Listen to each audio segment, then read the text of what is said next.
Hello students, good morning, good afternoon, good evening. This is your social science teacher, and in today's video we are going to continue the previous topic, previous chapter. Chapter name is drainage from the book Geography class 9th. In previous video we had discussed the Himalayan rivers. Okay, which were the Himalayan rivers? The Indus river system, Brahmaputra river system and the Ganga river system. In previous video we had discussed these three important river system. These were the Himalayan rivers, and in this today's video we are going to discuss the peninsular rivers. Okay, these now we are going to discuss the this river basin, river system, only about rivers. But when we talk about river basin, when we talk about drainage basin means including the land area. That means the area, the whole land area covered by a river, that is called the basin. Okay, so in today's video we are going to discuss these southward river systems. Okay, that is these all rivers are called peninsular rivers. Name: the Narmada, the Tapi, Godavari, Mahanadi, Krishna, Kaveri. Okay, these rivers. And we will study about most of peninsular rivers originates from western घाट. अधिकतर peninsular, most of peninsular river जो हैं कहाँ से origin होती हैं? Western घाट से, लेकिन सब नहीं. ओके, मोस्ट ऑफ होती हैं लेकिन सब नहीं. फ्लोज टुवर्ड्स ईस्ट, और ईस्ट को फ्लो करती हैं. ईस्ट को मीन्स इस डायरेक्शन को फ्लो करती हैं, यहाँ बे ऑफ बंगाल की side. Okay, forms delta and drain in Bay of Bengal. Delta form करती हैं यहाँ पर, ये देखो जो दिख रहा है यहाँ पर डेल्टा फॉर्म करती हैं और फिर बे ऑफ बंगाल में ड्रेन हो जाती हैं. But the Narmada and Tapi are only long rivers. Narmada और तापी दो ऐसी लॉन्ग रिवर्स हैं विच फ्लोज वेस्ट, जो वेस्ट को फ्लो करती हैं. सारी पेनिनसुलर रिवर ईस्ट फ्लो करती हैं, लेकिन नर्मदा और तापी ये दो रिवर हैं जो वेस्ट को फ्लो करती हैं एंड लॉन्ग रिवर्स हैं. एंड मेक एस्चुरीज, और यहां पर वेस्ट को फ्लो करती हैं यहां से यहां को. ये रेड कलर में जो दो रिवर दिख रही हैं, ये ऊपर वाली नर्मदा है, नीचे तापी है. ये यहां से ओरिजिन होती हैं, सेंट्रल हाईलैंड से ओरिजिन होती हैं और वेस्ट को फ्लो करते हुए अरेबियन सी में ड्रेन हो जाती हैं. तापी भी, ठीक है ना. इनकी ओरिजिन क्या है? Central highland. जबकि इन दो के अलावा बाकी जितनी भी रिवर्स हैं उनकी ओरिजिन वेस्टर्न घाट है. ये जो ब्लैक कलर में दिख रहा है ये वेस्टर्न घाट. इन पहाड़ों से, इन रेंजेस से ये क्या करती हैं, इनकी ओरिजिन होती है.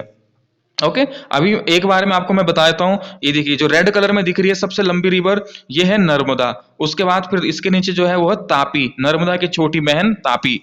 इसके बाद ये जो ग्रीन कलर में है ये रिवर पेनिनसुलर, ये सारी पेनिनसुलर है, लेकिन इनको रेड करने का कारण है क्योंकि ये वेस्ट को फ्लो करती हैं दो रिवर. और इसके अलावा जो बाकी रिवर्स हैं, ये गोदावरी है सबसे ऊपर जो ग्रीन कलर में है, ये गोदावरी है.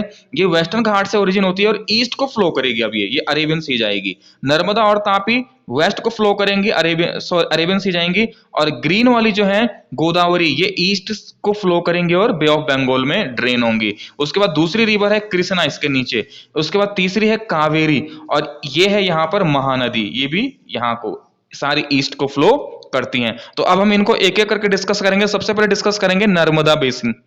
ये नर्मदा बेसिन, बेसिन का मतलब कि जितना पूरा एरिया नर्मदा रिवर के द्वारा कवर किया गया लैंड का एरिया है, जितने भी स्टेट हैं, जितने भी उसमें डैम्स हैं या जो कुछ भी है, उस सबको नर्मदा बेसिन कहा जाता है. राइजेस इन अमरकंटक हिल्स, ये यहां से राइज होती है नर्मदा रिवर. यहां पर क्या है? अमरकंटक हिल्स हैं.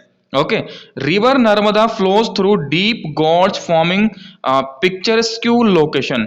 अब जो रिवर नर्मदा है ये एक गॉर्ज फॉर्म करते हुए क्या करती है? गॉर्ज का मतलब होता है कि जहां पर दो पत्थरों को, यानी कि दो छोटे छोटे पहाड़ हैं, उनके बीच से नदी काट के निकलती है तो वो गॉर्ज बनते हैं. ठीक है, तो वहां से इस तरह से करती है. एक पिक्चरस लोकेशन मतलब एक बहुत ही टूरिस्ट के लिए, देखने वालों के लिए बहुत ही सुंदर सीनरी क्रिएट करती है. यहां पर है एक धुआंधार फॉल्स है, जो क्या है? जो बहुत बड़ा अट्रैक्शन का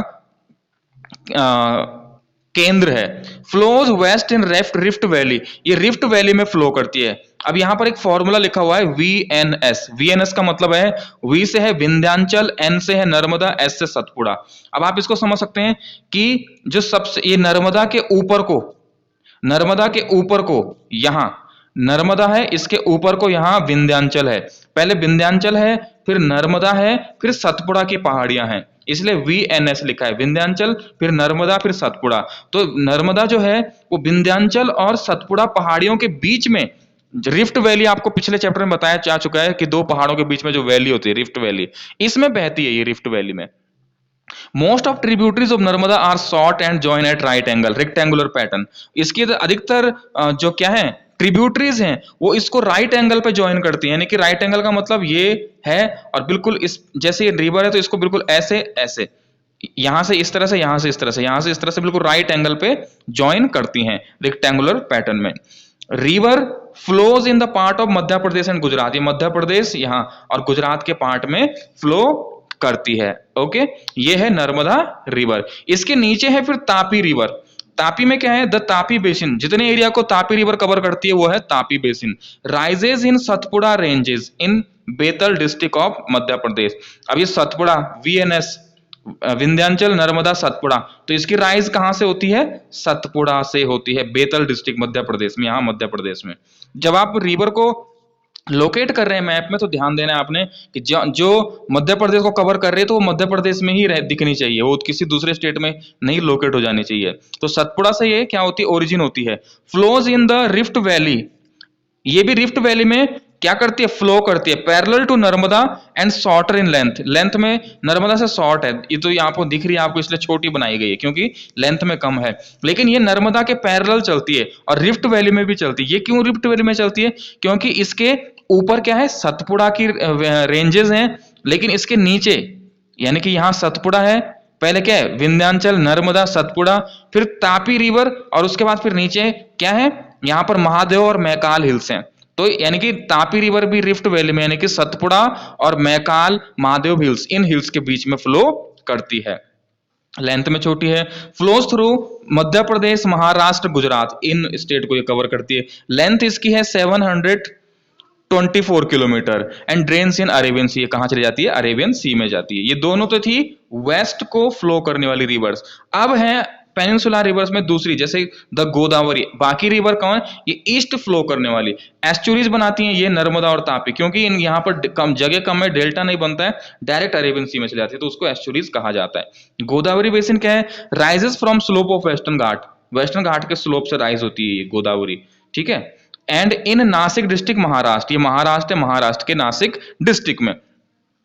largest peninsula river 1500 kilometre, peninsula river में सबसे लार्जेस्ट, बहुत बड़ी लार्जेस्ट रिवर है ये। Covers a large part of along with its tributaries, और यहाँ का एक बहुत बड़ा पार्ट ये क्या कवर करती है अपनी ट्रिब्यूटरीज के साथ। इसको दक्षिण गंगा कहा जाता है। दक्षिण गंगा का मतलब गंगा इस ऊपर नॉर्थ में एक बहुत बड़ी रिवर है, इसलिए इसको साउथ की गंगा यानी कि दक्षिण की गंगा इसको कहा जाता है, क्योंकि ये भी इतनी बड़ी है। साउथ की सबसे बड़ी रिवर है गोदावरी, ठीक है ना, इसलिए इसको गंगा दक्षिण गंगा कहा जाता है।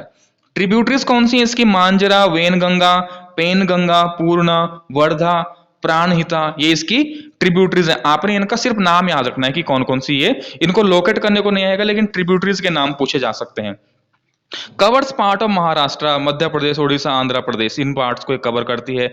ईस्ट फ्लोइंग रिवर है and 50% area Maharashtra cover this river, इस रिवर के द्वारा कवर किया जाता है। आपकी बुक में डेटा पुराना है क्योंकि उस समय तेलंगाना नहीं था, अब तेलंगाना भी बन चुका है, तो ये तेलंगाना को भी क्या करती है, ये रिवर कवर करती है। And drains in Bay of Bengal, और फिर बे ऑफ बंगाल में यानी कि यहाँ डेल्टा बनाते हुए बे ऑफ बंगाल में चली जाती है। क्योंकि 50% पार्ट में को कवर करती है महाराष्ट्र के, इसलिए इसको महाराष्ट्र की लाइफ लाइन भी कहा जा सकता है। इसके बाद अगली जो रिवर है वो है द महानदी बेसिन। इसका नाम सुन के लगता है महानदी, लेकिन ये महानदी मीन्स काफी इंपॉर्टेंट रिवर है, लेकिन इतनी बड़ी रिवर भी नहीं है जितना इसका नाम से लगता है। Rises in the highland of Chhattisgarh, अब ये कहां पर राइज होती है, हाईलैंड ऑफ छत्तीसगढ़, ये आप देख सकते हैं हाईलैंड ऑफ छत्तीसगढ़, यानी कि ये है महानदी, ठीक है ना। तो ये कहां पर ये राइज होती है, यहां पर हाईलैंड ऑफ छत्तीसगढ़ इधर। लेंथ इसकी जो है ज्यादा बड़ी नहीं है, 860 किलोमीटर है। It flows mainly in Odisha, ये ओडिशा में ज्यादातर फ्लो करती है, बहती है। जॉइंड बाय ट्रिब्यूटरीज, इसकी tributaries such as Shivnath, Jonk, Hasdeo, ठीक है ना, ये एंड मांड, ये इसकी ट्रिब्यूटरीज हैं। It's drainage basin shared by Maharashtra, Chhattisgarh, Jharkhand, Orissa. इस एरिया में ये फ्लो करती है, इसको शेयर करती है। उसके बाद इंपॉर्टेंट रिवर है Krishna, the Krishna basin rise western Ghat near Mahabaleshwar. ये वेस्टर्न घाट में ही राइज होती है यहाँ, ठीक है ना, महाबलेश्वर के नजदीक। It drainage shared by Maharashtra, Karnataka, Andhra Pradesh के द्वारा इसको शेयर किया जाता है। ट्रिब्यूटरीज कौन सी है? तुंगभद्रा है, द कोणयाना है, एंड घट प्रभा है, मूसी है, भीमा है। ये इसकी ट्रिब्यूटरीज है, आपने याद रखना है, इनके नाम लिखने को आ सकते हैं, पूछे जा सकते हैं। It flows over the distance 1400 kilometre drain into Bay of Bengal, ठीक है ना। तो ये इसका था। इसके बाद है द कावेरी बेसिन। अब कावेरी रिवर कौन सी है? कावेरी रिवर ये है कावेरी, ठीक है ना। तो ये क्या है? ब्रह्मागिरी रेंज ऑफ वेस्टर्न घाट। इसकी राइज ये कहां से राइज होती है? यहां पर है ब्रह्मागिरी, ठीक है ना। ये आप इसको देख सकते हैं, ये है यहाँ जहां पर कावेरी ओरिजिन हो रही है, ये एरिया है ब्रह्मागिरी। यहाँ पर ब्रह्मागिरी रेंजेस में ये क्या करती है? राइज होती है कर्नाटका में। फ्लोज ईस्ट, ईस्ट को फ्लो करती है, drain in Bay of Bengal, Bay of Bengal में ड्रेन कर जाती है। ट्रिब्यूटरीज हैं अमरावती, भावनी, हिमावती एंड कबिनी, ये सारे हैं इसके। कवरिंग पार्ट ऑफ कर्नाटका, कौन कौन सा पार्ट कवर करती है? केरला, कर्नाटका, तमिलनाडु, ठीक है ना। तो ये सारी रिवर्स, इनके बारे में आपके पास डिटेल इसी तरह से आ सकती है, इसको आपने अच्छे से समझना है। इसके बाद हमारे रिवर्स खत्म हो चुकी हैं, पेनिनसुला रिवर्स भी खत्म हो चुकी हैं। अब है lakes. Lakes play important role in our life. Lakes हमारी लाइफ में इंपॉर्टेंट रोल प्ले करते हैं। ओके, टूरिस्ट सेंटर्स होते हैं lakes. Enhance natural beauty, natural beauty को इनहेंस करते हैं। टूरिस्ट जहां पर लेक्स होते हैं वहां पर बहुत सारे टूरिस्ट आते हैं। इंपॉर्टेंट रोल किस में प्ले कर रहे हैं ये? इकोनॉमी में भी। तो जहां टूरिस्ट प्लेस होगा, जहां लेक्स होंगे वो टूरिस्ट प्लेस होगा, वहां टूरिस्ट आएंगे तो उससे इकोनॉमी बढ़ेगी। नेचुरल ब्यूटी को एनहेंस करती है। हैबिटाट फॉर एक्वेटिक लाइफ, यानी कि वहां पर जहां लेक्स होंगे वहां पर तरह तरह के क्या होंगे? बर्ड्स होंगे, एनिमल्स होंगे। तो उस helps to regulate flow of river.